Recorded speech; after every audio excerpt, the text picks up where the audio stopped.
Hi, welcome to ThinkTech. This show is Center Stage, and at ThinkTech we are raising public awareness about globalism, technology, energy, and diversification. I am Donna Blanchard, your host and very proud managing director of Kumukuhui Theater. We are coming to you live from Pioneer Plaza in downtown Honolulu, very close to Kumukuhui Theater. I would like to let you know that we broadcast all of our shows live on Spreaker.com and, I always say this wrong, on Ustream.tv and Spreaker.com. And if you are interested in seeing any of our shows again or visiting our archives, you can find that at ThinkTechHawaii.com. If you would ever like to visit our studio, please email j@ThinkTechHawaii.com. Now, I have gotten through all of that, and I would like to tell you that my guests today are Richard Melendez and Donald Carreira Ching. They are both writers. Richard is the managing editor for Abstract Magazine, and Donald Carreira Ching is just finishing up his first novel for Bamboo Ridge Press. Thank you very much for being here, gentlemen. Thanks for having us. I appreciate having you on here, and I'm really excited about all that we are going to talk about, because I have a little experience with Buckaloose, our main topic here. But let's start off this way, if you don't mind. I'd like to talk about what each of you are working on right now in your general careers, yeah? And then we'll get into Buckaloose, and then I'd like to talk a little bit about your histories, what has brought you here, and what you're looking at for future projects. Sure. Okay? Yeah. So let's start. Would you like to start, Donald? Please, Richard. Okay. Don't mind me. Just Richard, would you like to start? Yes. Well, as you said, I'm the managing editor for Abstract Magazine. Right now, we just came out with our 6th issue, so we've been around for about a year and a half, and we're neck deep into issue 7 already. We've got some content deadlines working on that.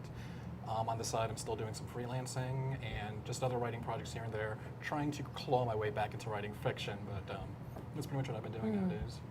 So the other freelance writing that you're doing, for whom? For what?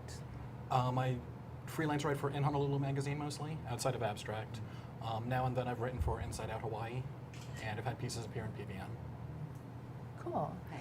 And for Abstract Magazine, you're the managing editor, so you're directing what happens, but you are also a contributor to the magazine. That's correct. That's correct.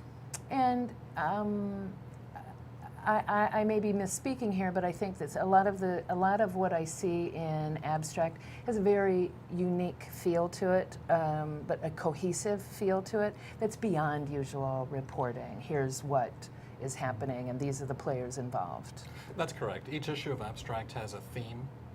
The issue that just came out was Take Action. So we had themes, we had stories surrounding activism, physical activity, social activity, and the stories revolve peripherally around that one theme. And the designers all come in from the schools. They're recent graduates or people who are just entering the workforce. And the magazine offers them a chance to get some hands-on experience, kind of bridging that gap from the book knowledge they get in school and giving them the hands-on knowledge to prepare them for the actual workforce when they get jobs in actual design studios.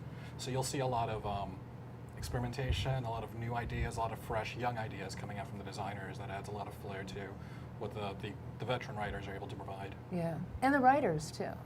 I think it's an incubator. Incubator is the program it comes out of. It's an incubator for the writers as well as the designers. I was just having this conversation with James Charisma, the editor-in-chief, last night, that it is it was begun more as a vehicle for development of those designers coming right out of school, but I've written for the magazine before, and I know there is also a lot of communication with the writers and Right. opportunity for development, maybe in a less formal structure, but it's there. You guys don't just take an article and make changes and say thanks. That's absolutely correct. We're always taking writers from all fronts. We're not strictly speaking with experienced journalists per se, but writers who have something to say that we think we can offer something to the magazine. We've got some people who just came out of Kaleo or UH.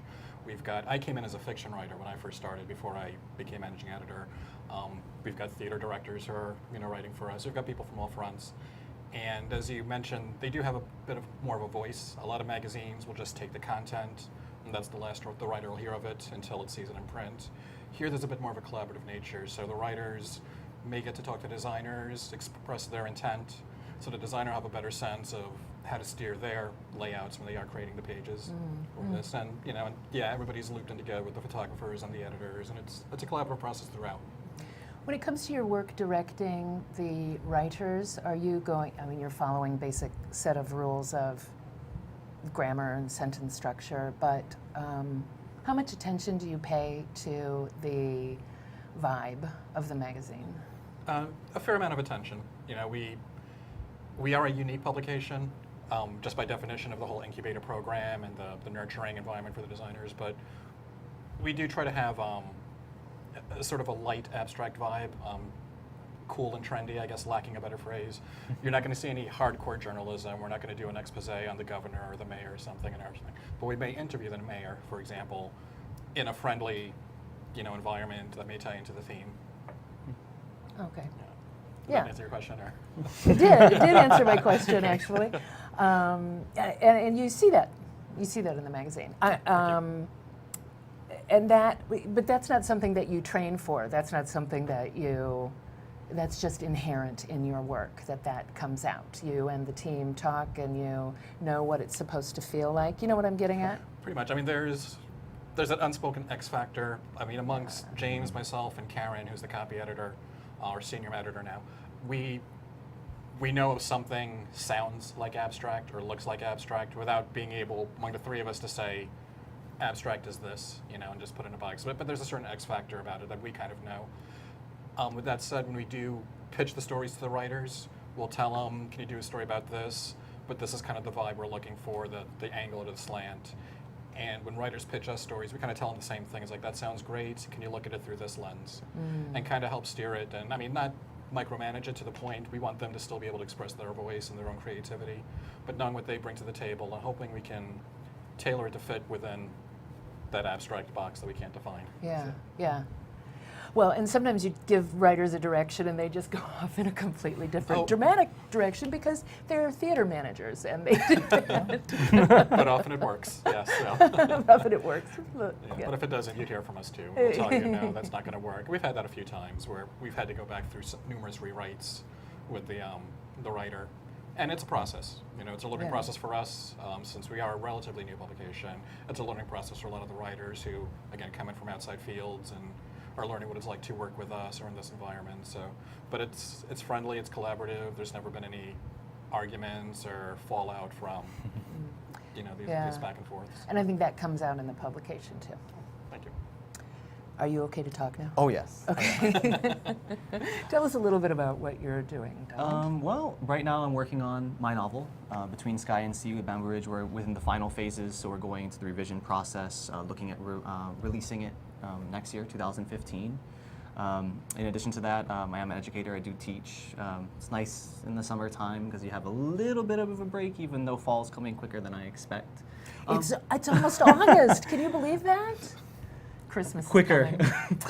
Exactly. Yeah. And then I also do freelance as well, and I've written for Abstract Magazine and working on. I kind of have a rule. I like to have one thing I'm working on for revision purposes, kind of a major project. I like to have something in the mail. And I like to have something kind of waiting to be worked on. Yeah. And that's kind of how I go with it. And all of those pieces that you're talking about smaller packages than the novel. Yeah, so the major project, that would be the novel, and then maybe a short story I'm just beginning to kind of feel out and go through the process of creating, and then something that is just at the finishing processes, so sending it out in the mail to the publisher, waiting for a response back. Okay, I have so many questions bouncing around in my head right now. You teach literature. Composition mainly, but we do incorporate local literature just because I feel it connects well with the students. A lot of the students come from, the public school system, or even just generally, and they're kind of told, this is the type of literature that we should privilege. And so I try to incorporate things that with, stories and narratives that they can connect with in different ways. Filipino literature, or Asian American, or Hawaiian literature. Into the composition classroom. So then they take that literature, they do critical analysis, and they kind of write argument, taking a look at it in that way. And well, I guess I don't is that sort of a mission of yours, to the culture-based Yeah, writing? I think that students perform better when they're engaged with the material. So I take, the textbook assignment that may be such as, I do an assignment with what's called a position paper, where you have a controversial issue or an issue that's being debated in the public eye. And I ask them to kind of take a look at it. And what I do is, instead of looking at it more of like a global or a general scale, I look at something that's happening at home, which the last one we did in the summer was the issues of genetic modification of kalo, of taro, here in Hawaii, and asked them to take a position on that.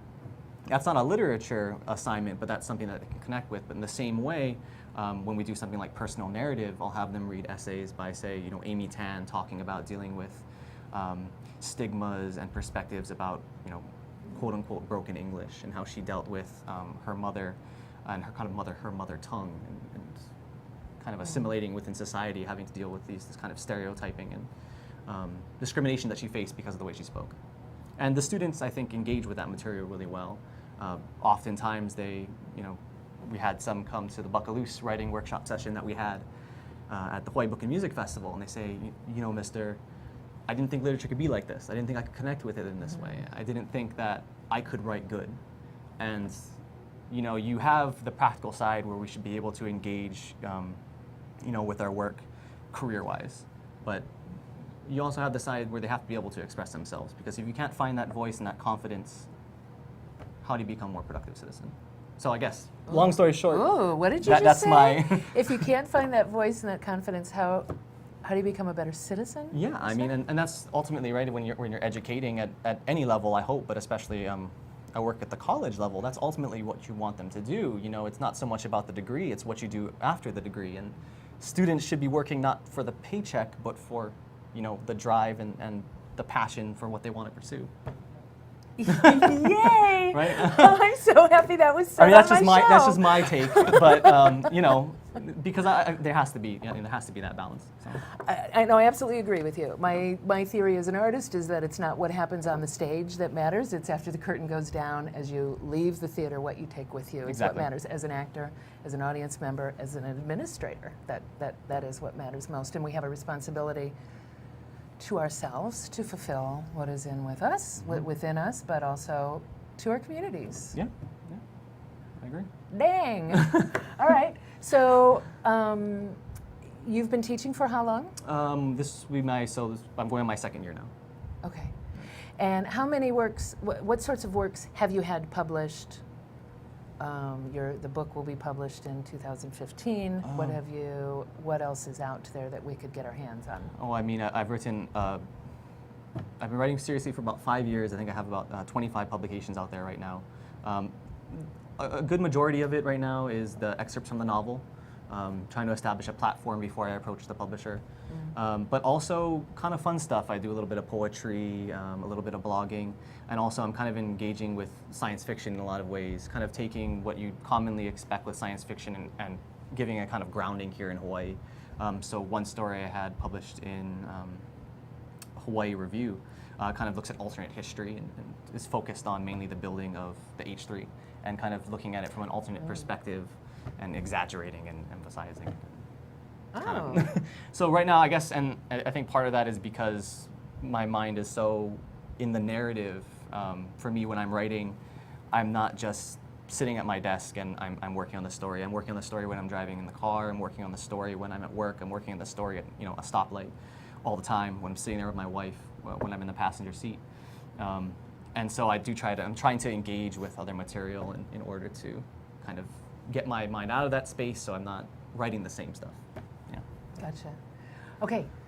All right. Cool. I'm enjoying this. We're going to take a little break. We'll be right back. This is Center Stage on the ThinkTech Hawaii Digital Series. We'll be right back. Aloha, this is Keli'i Akina. It's my privilege to be the host of Ehana Kako, a weekly program on the ThinkTech Hawaii Broadcast Network. Ehana Kako, what does that mean? Well, many people have heard of Epule Kako, let's pray together. Ehana Kako means let's work together. Let's work together to build a better economy, government, and society. And every week, Monday from 2 to 3 o'clock, you will see movers and shakers and other people who are working together to build a better economy, government, and society. Again, I'm Keli'i Akina on the Ehana Kako weekly program on the ThinkTech Hawaii Broadcast Network. Aloha. See you here Mondays 2 to 3. Hi, we're back and we're live. This is Center Stage on the ThinkTech Hawaii Digital Series. I am Donna Blanchard, proud Managing Director of Kumukuhua Theater, and I am talking with Donald Carreira Ching and Richard Melendez. Now let's talk about Buckaloose. What is it? The basic premise is just writing without constraints, without the barriers that hold people back from writing. Experienced writers and brand new writers put up all sorts of barriers. New writers will think, I can't write well, I don't have what it takes, I don't know where to start. Experienced writers will put up all sorts of blocks themselves, just whatever those blocks may be. So Buckaloose, the point is just tearing down all those walls, just not even thinking about them, and just not even thinking, and just starting with a prompt. The prompt could be as simple as a childhood memory or something that's in the room right next to you, and just writing in a burst, you know, without self-editing, without self-censoring, just whatever comes to mind. And the point is just not letting the pen stop. And just keep on writing around that theme, and just going with it, and just see what comes out. You were going to say something? I mean, I think it all goes to the point of discovery, and oftentimes, you know, the scariest thing is the blank page is sitting there and trying to come up with something that, you know, speaks to you, that has all these different types of, you know, themes and plots, and it's gripping and engaging. But I think, as we all know, you know, a lot of writing is crap. It's shit, and you have to work through it, you know, in order to get there. And I think Buckaloose, I mean, that's really the prime motivation is Just do it anyway. just do it. Just spit it out and work through it. I mean, you know, Hemingway had you know, the tag, bleed it out. And that's what I tell my students to do. Get raw. Don't be afraid to put yourself out there. Yeah. Worry about the cleaning up later. Yeah. Well, A lot of cleaning. I want to talk a little bit more about the actual mechanics of it and how you came up to it, but I can say, having participated in it, it's kind of amazing what comes out when you are not allowed. There's a few different components. You create a relaxed atmosphere, so you got that going for you. You know, you're in a group of like-minded people. You are all just here. You want to do this. So you create a relaxed atmosphere, and then you give the prompts, and you say, go. And the first one, we had like 3 minutes to write. Yeah. And then, here's the other component that was in there. And then when you're finished, some of you can read. So there's no time for performance anxiety, but there is performance awareness. Yeah. So for my personality anyway, that amped everything up into the ceiling. So how did you come to this? Did you, and let's say Misty Sanico was very involved in this. She's your teammate. Correct. In yeah. putting this workshop together. She just wasn't able to join us today. How did you put this together? Did someone else do this and you kind of copied it, or is this new thought? I think it all began with Bamboo Ridge, I think in 2009. Began running a monthly contest, a writing contest, where it was 100 words or less. Now I believe you have unlimited wording. They gave you a prompt, and you wrote to the prompt within that small frame of the 100 words. But you had a month to But do you had it. a month to do it. So they were looking for something new for the Hawaii Book and Music Festival, and we thought, oh, well, flash fiction, because that's kind of what the writing contest fell into, because you had that small amount of space. And that's what used to be led by Daryl and Eric Chalk of Bamboo Ridge, the editors there.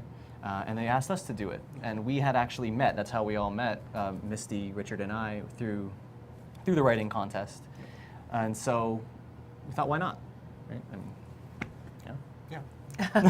Why not do that? Why not put it in under these really tight constraints? Well, and I think, you mentioned earlier that you're within a community of like-minded people, but especially when we were on a larger audience, you came to the Mixing Innovative Arts summer hiatus session that we had.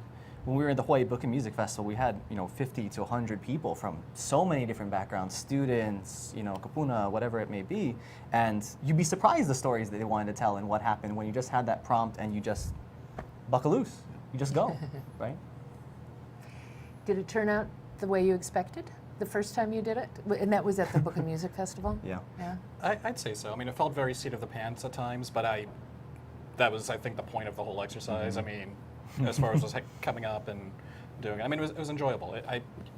Short answer, yes. Yeah, it came out. We expected it, and I wouldn't have done anything different for that first one. Yeah. Did you do anything different for the Mixing Innovative Arts? That was, what, just a month and a half ago or something like that? We changed the prompts. The first event we did at at the Hawaii Book and Music Festival was very Bamboo Ridge centric. We read the stories we had written for Bamboo Ridge's 100-word contest. We based prompts and our introductions around our specific stories in Bamboo Ridge in particular.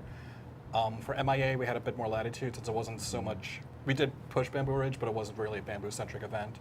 So we came up with a different set of prompts. We wrote different stories for that event. And the set of prompts too, we kind of varied it. Instead of just like a single word prompt or a single concept, we had visual prompts, we had, you know, photo clippings and just different ways to spark that creativity. And Anything. it doesn't just have to be a word or a phrase. It could be something visual, audio, or something. Yeah. So, why do you think it works? It works. It really does.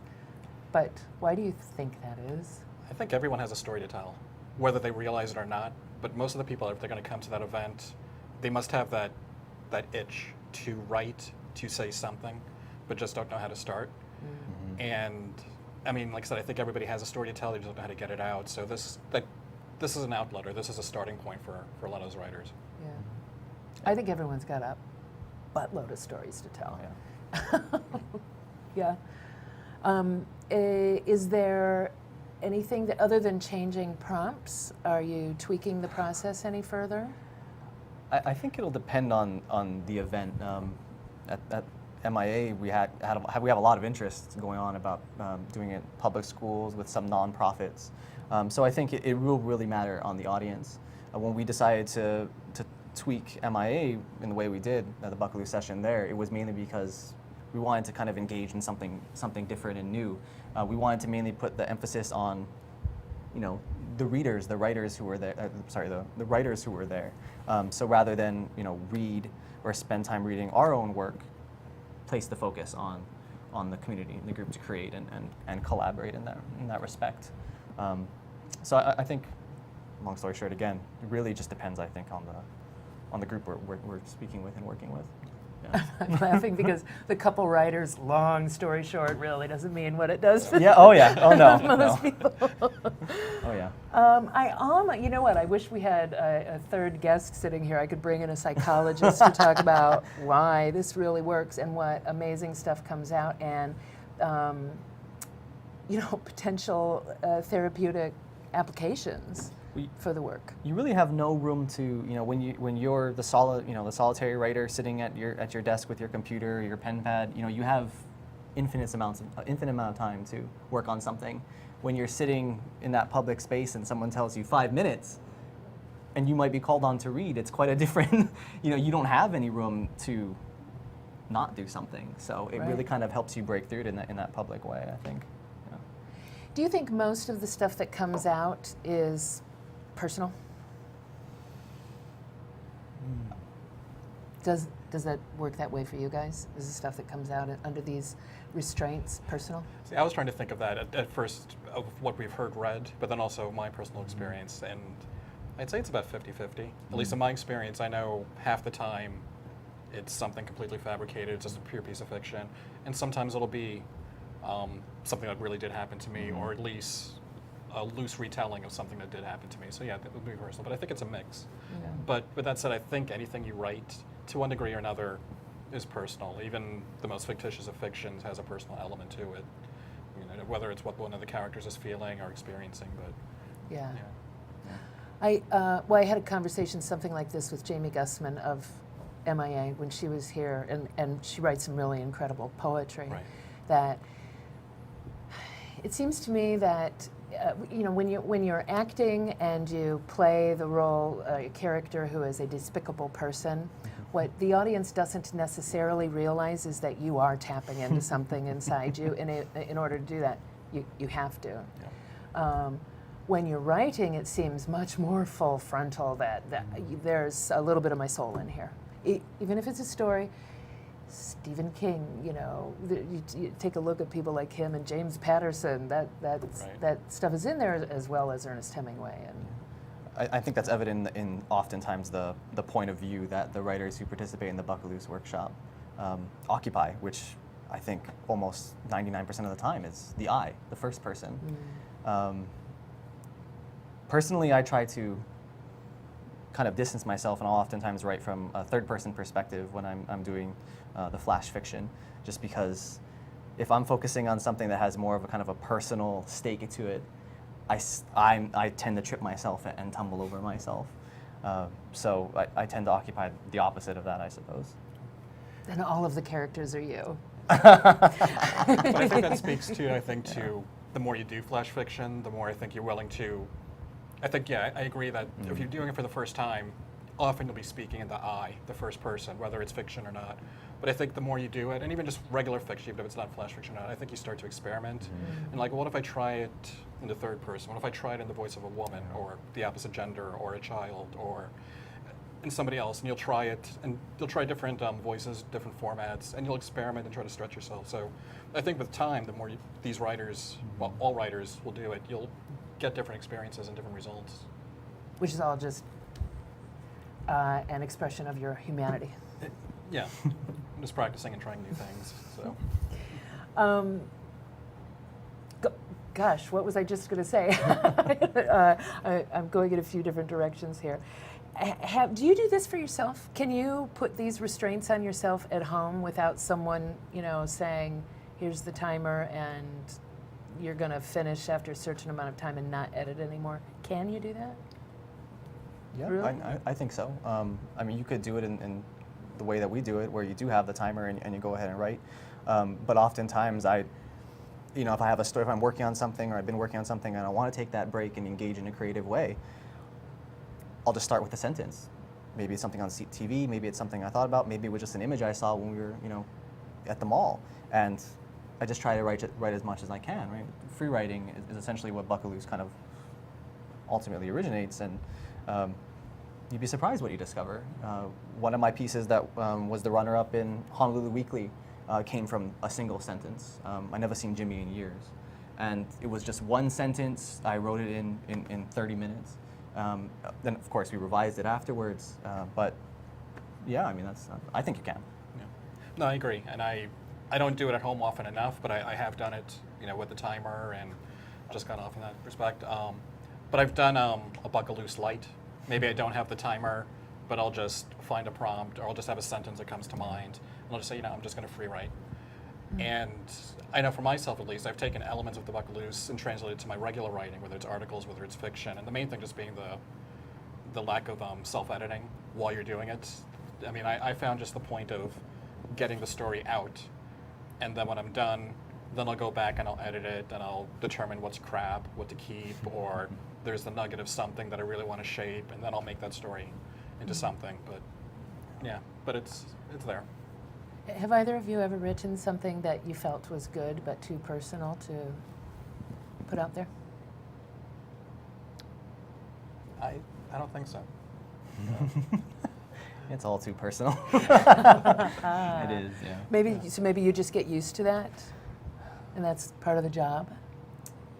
I think you can oftentimes, when you do write something personal, it's tough to kind of see outside of the box.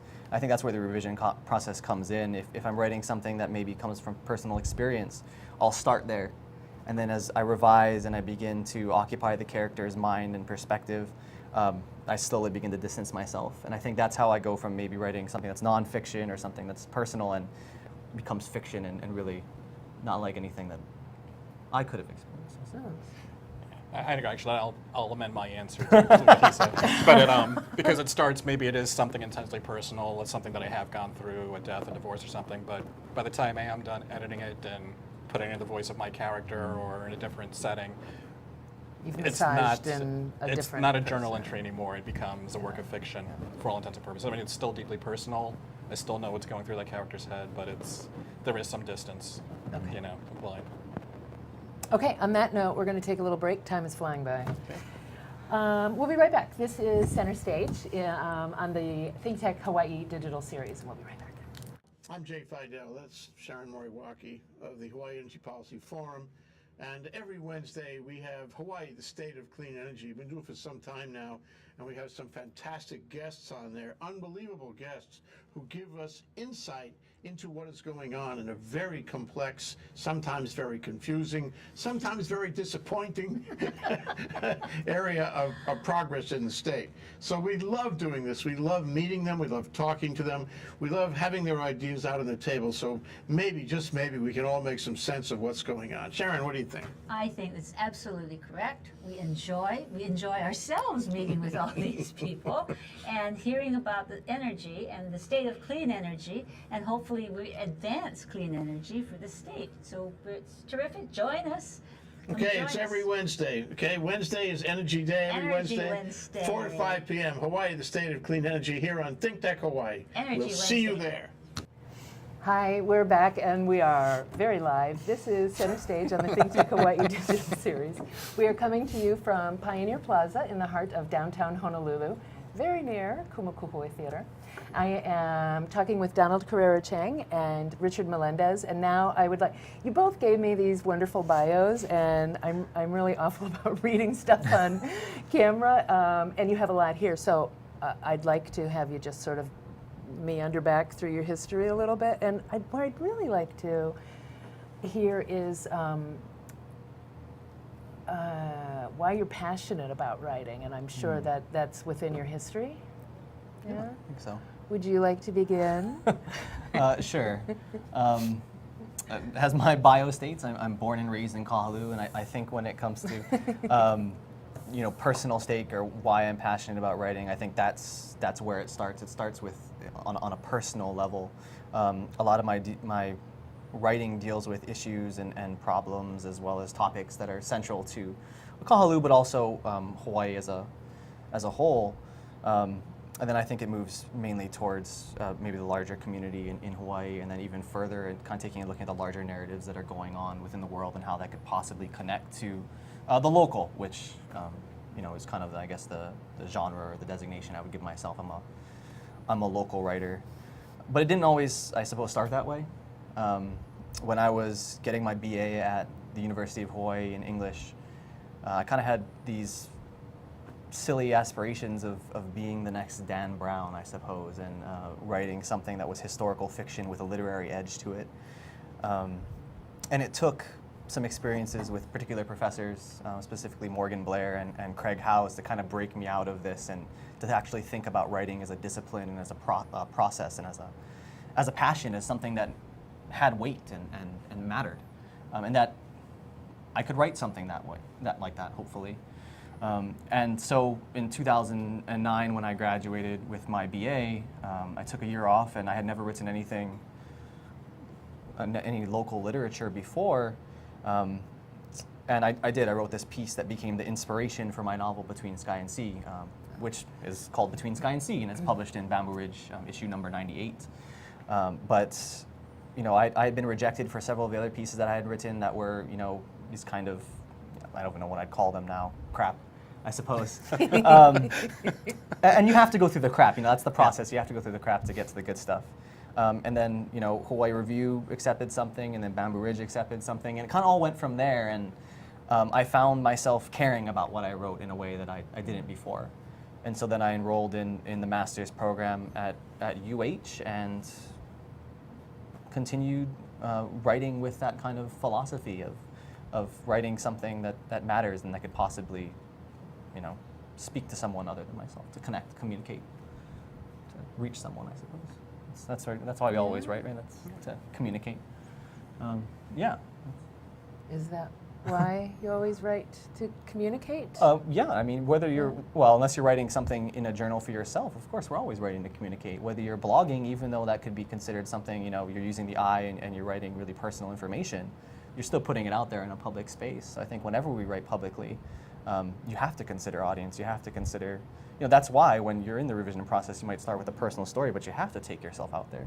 Otherwise, you're too close to the story because you might be the only one who understands it. And we do want to, I think as human beings, as you were saying, right? we want to share. That's culture, isn't it? I mean, it's shared, it's learned, it's dynamic. It's culture, it's art, it's humanity, Yeah, it's our need to connect. So of course. Via communication. Yeah, I think we always want to communicate something. Yep. At least I hope so. You know what? You won some awards along the way that you left out. Oh. You received the Merle Clark Award with distinction, and the Petsy Sumi Psyche Award. Psyche Award for fiction. Is that it? I won just recently in 2014 the Ian McMillan Fiction Award, as well as I was the runner-up in the Honolulu Weekly Fiction Contest and the Star Advertiser's Halloween Fiction Contest in 2012, I think. And I had been entering that for a while, actually. I had entered it for 2 years, and I was like, oh, frustrated. And that third year I finally entered it. It clicked, and it happens to be a story I absolutely love, and that's actually connected, it takes place in Buckaloose, so no surprise there in terms of why I think I was so engaged with that piece versus the other stuff I had written. Yeah. Good. Yeah. Cool. What about the stuff that you wrote that you had submitted that didn't get recognition? Do those pieces ever come back into your awareness? Oh yeah, I always say never, to my students or to anyone, who asks about that you never throw anything away. Yeah. The piece that won the Ian McMillan Fiction Contest, a part of that, maybe 2 pages, is actually from another story I had written that nothing happened with. That I was looking for this particular moment within that story, and I needed this scene, and I had written the scene, it was perfect, and so I went back to this other story I had written, and I took it and I, revised it so it fit the story, and, it won. And it worked, as it often does, and that's why you can't, because even that scrap, even if in a Buckaloose session or in a flash fiction session you have at home, you only write a sentence. It could be crap to you at that moment, or it could be the story that becomes your novel in 2 years when you realize that that's why you wrote it. So you never throw anything away. I have, my wife always gets on me. I have, and I get on myself because I have just piles of notebooks, stacks and stacks within the closet of old notes. But it just so happens, I'm writing this particular scene, and I have to wonder and question my motivation and think, why did I write this in the first place? And then it's like, oh, go back to that note, and there it is, and kind of opens up everything to you. Yeah. Yeah. Richard? Well, no, I'm totally in agreement with that. I mean, I've got boxes and milk crates full of old notebooks and such. And I have to ask, how often do you go back to those notebooks for inspiration or just cause? Or? Oh, I think all the time. I've been working on Between Sky and Sea for 5 years, and I think it's seen maybe 50 revisions, full revisions of maybe the full 250 pages of just working through it and overhauling things. But I have one particular folder on my computer, as well as I have it printed, and I have it saved on a USB because I'm very paranoid I'm going to lose. I'm going to lose that one critical page that I need for that scene that I had written before but hadn't used. And it's there, and it's always there to access it. And I do, every time I'm working on something, I go back to that previous draft. And even short stories, not larger pieces, I have several drafts saved. Because in revision process, you revisit them and you come with a fresh eye and you see something you didn't see before. And so, sometimes you end up liking what you wrote out. Oh yeah. Yeah. Oh yeah. I do have to say, though, I think I have to go back just for a moment to the idea of writing is always to communicate. I think that sometimes writing is to exercise expression and not intended for communication with anyone other than ourselves, but by virtue of what we have done, that folds into the rest of everything that we do. Yeah. Yeah. I'd probably say that's where it starts. I mean, it starts with the passion for the story or what's going on. I mean, you don't want to have that editor in your head thinking, what is this sentence doing at this point? But eventually, you do have to think about that, because if that one single reference you have in the middle of the page is extremely critical to the story, but you're the only one who understands that reference, Right. You have to unlock that to some degree. And of course, it's about balance, But yeah, I mean, it has several dynamics, I suppose. Yeah. Richard, let's hear about your bio, your background. What has brought you here? No, I've always written. It's some sort of drive. I mean, even as a child, I remember in elementary school writing stories with my friends, and we'd have these Star Wars inspired, Indiana Jones inspired tales with us as the leads, of course. Of You know. course. But we used to write music parodies along the lines of like Weird Al Yankovic songs, things like that. So there's always this creative speak, this creative need to write, to express, and tell stories one way or another. But the interesting thing is I never really saw it as a career choice. I never saw it as this is what I want to do. Even though that's what I was always doing with every waking moment. I mean, I'd write comic stories and create entire universes, but I never saw that as an option. Even I think it was in middle school or high school, there was one of those tests that they make everybody take to determine what sort of work you'll be suited for. And everybody was getting like engineer, teacher, mathematician. And my result literally said, you can do anything you want. And I mean, now that's an entirely liberating response to get. Like, I can do anything I want. But at the time, it was sort of, you know, confounding and frustrating because as a teen, you kind of want some direction or you're looking for direction. And to get that response, I was like, oh, that doesn't tell me anything. So writing still was never, in my mind, a viable option, even though it was something I was always doing. So my education went down one path, my career went down one path, and I'm still writing. And I'm like Donald, I had experiences writing the crap, getting stuff out there that just wasn't clicking, not even clicking with me, trying to find something that I care about, but it was always a process, always something I was doing. And it was probably only in the last 5 years, 6 years or so, where there was a shift, where I did start to take it seriously. Even prior to that 5 or 6 year period, I had been reading Bamboo Ridge since I moved to Hawaii. And that, something about that really clicked with me. It very much the sense of place. You know, these are not writers that are talking about Everytown USA or with generic characters that may not reflect my upbringing or, you know, my identity. Here's a series of stories and different characters that are very much local, very much with a cultural identity, very much with an ethnic identity, and a unique voice, you know, whether it's Pidgin or other dialects that they're incorporating. And that really clicked something within me to make me understand that, you know, there is something that you can make more personal about where you are or what you've been through. So Bamboo Ridge was a big part of that in my development as a writer, reading their works. And it was probably, like I said, about 5 or 6 years ago when I started, 5 years ago, 4 years ago, when the Bamboo Ridge contest, we were talking about the 100-word contest. And I had, I think, 2 different people tell me, hey, look, Bamboo Ridge is doing a contest. You know, you should enter it. And through my life, I've always had people tell me you should enter contests, and I've never entered contests. I've written, I've submitted, but I've never entered a contest. And I had 2 people tell me, and I said, okay, maybe that's a sign. And I looked at, you know, the criteria for the contest. I'm like, you know, I can do this. And I wrote something, and I was one of the winners that month. And I said, okay, maybe there's something to this. So the next month I wrote something, and I was another one of the winners. So it became a habit, and I didn't care if I won or not, but just getting out there and actually doing something consistently and submitting it was a big part of the process for me. That's where I got the most joy, realizing, okay, here's a deadline, here's the parameters, the cues that they gave, the prompts, and just using that. So it did give me a fair amount of discipline that maybe I was lacking prior as a writer, a little bit of a direction.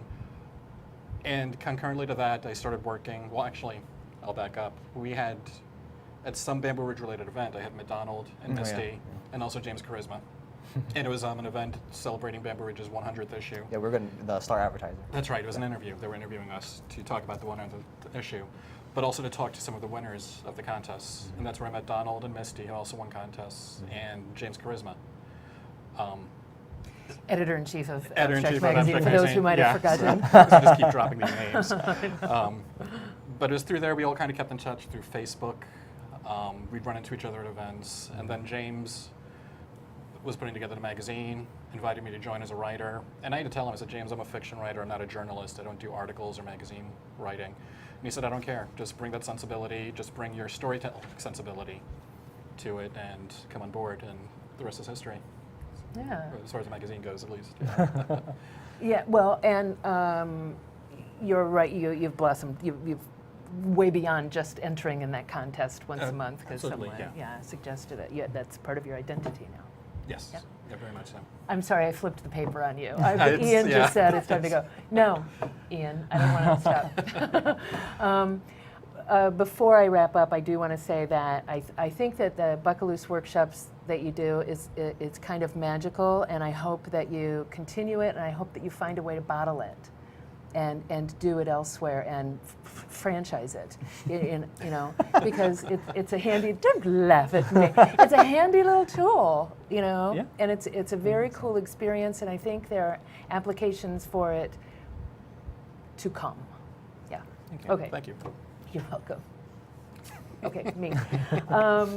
We got to wrap it up. Thank you very much for being here on Center Stage on the ThinkTech Hawaii Digital Series. I would like to thank our stage manager, Zuri. Thank you, Zuri.